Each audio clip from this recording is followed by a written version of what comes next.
कितने जिहाद शुरू हो गए और फिर क्यों नहीं कार्रवाई हो पा रही ऐसे? मैं सर्वप्रथम तो बंधुओं आपको ये धन्यवाद देता हूं कि आपका ध्यान इस ओर गया।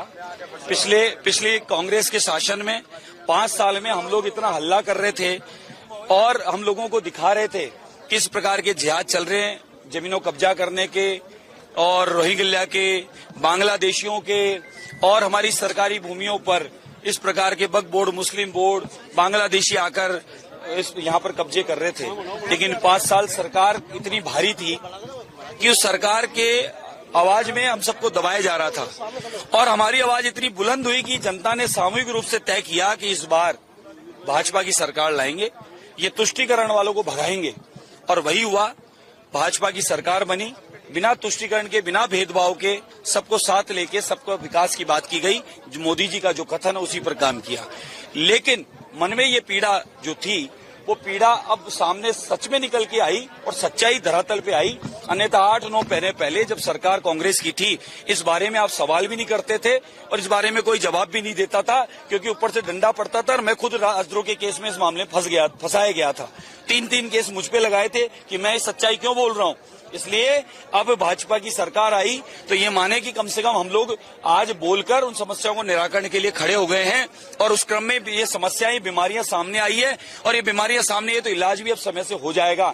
और आप निश्चिंत रहिए, यहाँ से बांग्लादेशी भी वापस बांग्ला पहुंच जाएंगे। ट्रेनें भर के रवानगी होने वाली है जल्दी। किराएदार वेरिफिकेशन भी होगा। अपराधी किस्म के लोग जमीनों के ऊपर जो जिहाद फैला रहे हैं, कब्जा कर रहे हैं और मुस्लिम समाज को भी भगा के जमीनों का धंधा कर रहे हैं, उनका धंधा बंद होगा। सलाखों के पीछे जाएंगे।